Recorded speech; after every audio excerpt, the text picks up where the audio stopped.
നമസ്കാരം. ഇന്ന് നമ്മൾ സംസാരിക്കാൻ പോകുന്നത് ഒരാളെക്കുറിച്ചാണ്. ആശയങ്ങളുടെ ലോകത്ത് ഒരു വിപ്ലവം തന്നെ സൃഷ്ടിച്ച ഒരാൾ, ഗലീലിയോ. എങ്ങനെയാണ് ഈ ഒരൊറ്റ മനുഷ്യൻ നമ്മൾ പ്രപഞ്ചത്തെ നോക്കിക്കാണുന്ന രീതിയെ തന്നെ എന്നേക്കുമായി മാറ്റിമറിച്ചത്? നമുക്ക് നോക്കാം. ഒന്നാലോചിച്ചു നോക്കൂ, നിങ്ങൾ ഇത്രയും കാലം ശരിയാണെന്ന് വിശ്വസിച്ചിരുന്ന കാര്യങ്ങളെല്ലാം തെറ്റായിരുന്നുവെങ്കിലോ? ഈയൊരു ചിന്തയിൽ നിന്നാണ് എല്ലാം തുടങ്ങുന്നത്. ആയിരക്കണക്കിന് വർഷം ആരും ചോദ്യം ചെയ്യാതിരുന്ന സത്യങ്ങളെ ധൈര്യപൂർവ്വം വെല്ലുവിളിച്ച ഒരാളുടെ കഥ. അപ്പോ ഗലീലിയോ വരുന്നതിനു മുൻപ് എന്തായിരുന്നു അവസ്ഥ? ആളുകൾ പ്രപഞ്ചത്തെ എങ്ങനെയായിരുന്നു കണ്ടിരുന്നത്? നമുക്ക് ആ പഴയ കാലത്തേക്കൊന്ന് പോയി നോക്കാം. ആരും ഒന്നും ചോദ്യം ചെയ്യാതിരുന്ന ആ ഒരു പ്രപഞ്ചത്തിലേക്ക്. ഏകദേശം 2000 വർഷത്തോളം എല്ലാവരും വിശ്വസിച്ചിരുന്ന എന്താണെന്നോ, ആകാശമെന്ന് പറയുന്നത് ഒരു കുഴപ്പവുമില്ലാത്ത, പെർഫെക്റ്റായ, ഒരു മാറ്റവുമില്ലാത്തൊരിടമാണ്. പിന്നെ നമ്മുടെ ഭൂമി, അത് അനങ്ങാതെ നടുക്ക് നിൽക്കുന്നു. ബാക്കിയെല്ലാം ഭൂമിയെ ചുറ്റിക്കറങ്ങുന്നു. അരിസ്റ്റോട്ടലിൻ്റെയും ടോളമിയുടെയുമൊക്കെ ആശയങ്ങളായിരുന്നു അന്നത്തെ സത്യം. ചോദ്യം ചെയ്യാനൊന്നും ആരുമില്ല. ഇവിടെയാണ് ശരിക്കുള്ളൊരു ക്ലാഷ് നടക്കുന്നത്. രണ്ട് വലിയ ആശയങ്ങൾ തമ്മിലുള്ളൊരു ഏറ്റുമുട്ടൽ. ഒരു വശത്ത് ടോളമിയുടെ മോഡൽ, അതായത് ഭൂമിയാണ് സെന്റർ, ബാക്കിയെല്ലാം അതിനെ ചുറ്റുന്നു. ഇത് നൂറ്റാണ്ടുകളായി എല്ലാവരും വിശ്വസിച്ചു പോകുന്ന കാര്യമാണ്. മറുവശത്ത് കോപ്പർനിക്കസ് വരുന്നു, ഒരു പുതിയ ഐഡിയയുമായിട്ട്. അല്ല, സൂര്യനാണ് നടുക്ക്, ഭൂമിയടക്കം എല്ലാം സൂര്യനെയാണ് ചുറ്റുന്നത്. ഈ രണ്ട് ചിന്തകളും തമ്മിലുള്ളൊരു പോരാട്ടമായിരുന്നു അക്കാലത്തെ ഏറ്റവും വലിയ ശാസ്ത്രീയ ചർച്ച. പക്ഷേ രസകരമായ കാര്യം എന്താണെന്ന് വെച്ചാൽ, ഗലീലിയോയുടെ വിപ്ലവം തുടങ്ങിയത് ആകാശത്ത് നോക്കിയിട്ടല്ല, അല്ല. അത് തുടങ്ങിയത് ഇവിടെ തന്നെയാണ്, നമ്മുടെ ഭൂമിയിൽ. നമ്മുടെ ചുറ്റുമുള്ള വസ്തുക്കൾ എങ്ങനെയാണ് ചലിക്കുന്നതെന്ന് പഠിച്ചുകൊണ്ടാണ് അദ്ദേഹം തുടങ്ങിയത്. അതെ, അദ്ദേഹം ചലനത്തിന്റെ നിയമങ്ങളെ തന്നെ മാറ്റിയെഴുതുകയായിരുന്നു. അരിസ്റ്റോട്ടലിന്റെ കാലം മുതലുള്ളൊരു വിശ്വാസമുണ്ടായിരുന്നു. ഏതൊരു വസ്തുവിനെയും നമ്മൾ തള്ളിവിട്ടാൽ അത് കുറച്ചു നേരം കഴിഞ്ഞ് നിൽക്കും, അല്ലേ? അപ്പോൾ എല്ലാവരും കരുതി നിശ്ചലാവസ്ഥയാണ് അതിൻ്റെ ഒരു സ്വാഭാവിക അവസ്ഥ എന്ന്. എന്നാൽ ഗലീലിയോ വന്നു പറഞ്ഞു, അങ്ങനെയല്ല, ചലനവും നിശ്ചലാവസ്ഥ പോലെ തന്നെ ഒരു സ്വാഭാവിക അവസ്ഥയാണ്.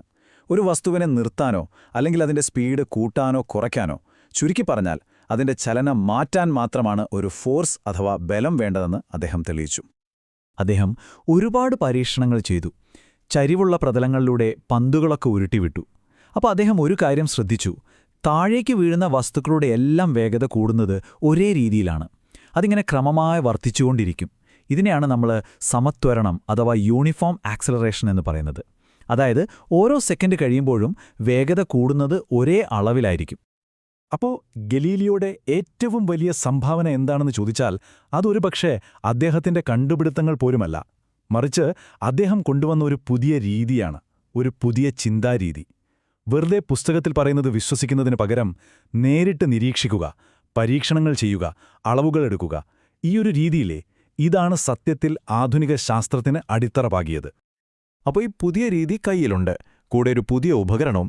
ഇത് രണ്ടും വെച്ചുകൊണ്ട് ഗലീലിയോ തന്റെ നോട്ടം ആകാശത്തേക്ക് തിരിച്ച ആ നിമിഷം, അവിടെ ചരിത്രം തന്നെ മാറുകയായിരുന്നു. തെളിവുകൾ ഒന്നൊന്നായി ആകാശത്തുനിന്ന് തന്നെ വരാൻ തുടങ്ങി. 30 മടങ്ങ്. ഒന്നാലോചിച്ചു നോക്കൂ, 30x. അത്രയും പവർഫുള്ളായ ഒരു ടെലിസ്കോപ്പാണ് ഗലീലിയോ സ്വന്തമായി നിർമ്മിച്ചത്. അതുവരെ ഒരു മനുഷ്യനും കാണാത്ത ഒരു ലോകമാണ് ആ ഉപകരണം അദ്ദേഹത്തിന് മുന്നിൽ തുറന്നുകൊടുത്തത്. ആദ്യത്തെ പ്രഹരം ഇതായിരുന്നു. അദ്ദേഹം ആ ടെലസ്കോപ്പ് ആകാശത്തേക്ക് തിരിച്ചപ്പോൾ കണ്ട കാഴ്ച ശരിക്കും ഞെട്ടിക്കുന്നതായിരുന്നു.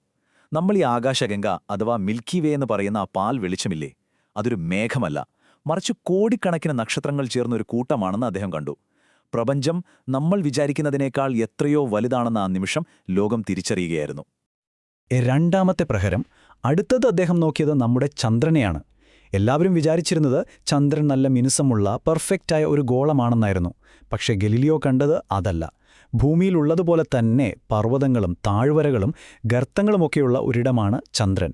ആകാശത്തുള്ളതെല്ലാം കുറ്റമറ്റതാണെന്നുള്ള ആ പഴയ വിശ്വാസത്തിന്റെ കടയ്ക്കലാണ് ഇത് വെട്ടിയത്.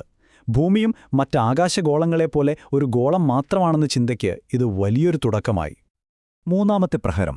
ഇതാണ് ഭൂമിയാണ് പ്രപഞ്ചത്തിന്റെ കേന്ദ്രമെന്ന വാദത്തിന്റെ അടിത്തറയിളക്കിയ കണ്ടുപിടുത്തം. എന്താണെന്നോ? വ്യാഴഗ്രഹത്തിനു ചുറ്റും 4 ഉപഗ്രഹങ്ങൾ കറങ്ങുന്നു. ഇതിന്റെ അർത്ഥമെന്താ?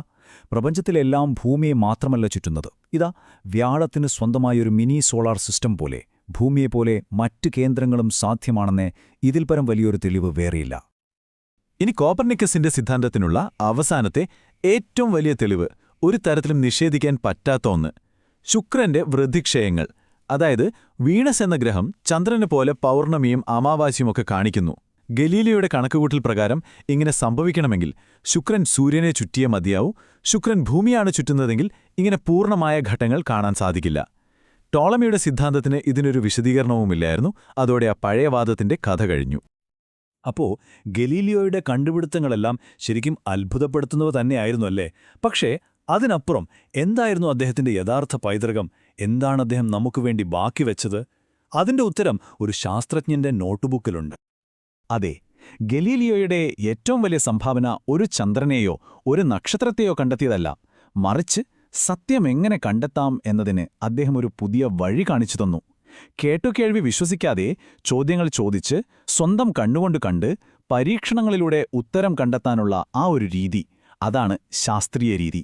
അതാണ് അദ്ദേഹത്തിന്റെ യഥാർത്ഥ സംഭാവന. ഇതിനെ നമുക്ക് ഇങ്ങനെ പറയാം: ഒരുപാട് പഴയ തത്വചിന്താ പുസ്തകങ്ങളുള്ളൊരു ലൈബ്രറിക്ക് പകരം ലോകത്തെക്കുറിച്ച് നേരിട്ടുള്ള അനുഭവങ്ങളിലൂടെ കിട്ടിയ തെളിവുകൾ എഴുതിവെച്ച ഒരു ശാസ്ത്രജ്ഞന്റെ നോട്ട്ബുക്ക് കൈമാറുന്നതുപോലെയായിരുന്നു അത്. വെറും വിശ്വാസങ്ങളിൽ നിന്ന് തെളിവുകളിലേക്കുള്ള ഒരു വലിയ മാറ്റം. ഗലീലിയോ ലോകത്തിന് നൽകിയ ഏറ്റവും വലിയ സമ്മാനവും ഒരുപക്ഷെ അതായിരിക്കും, തെളിവുകളുടെ ആ നോട്ട്ബുക്ക്. ഗലീലിയോയുടെ ഈ കഥ നമ്മളെ ഓർമ്മിപ്പിക്കുന്നത് എന്താണ്? ശാസ്ത്രം ഒരിക്കലും ഒരിടത്ത് നിൽക്കുന്നില്ല.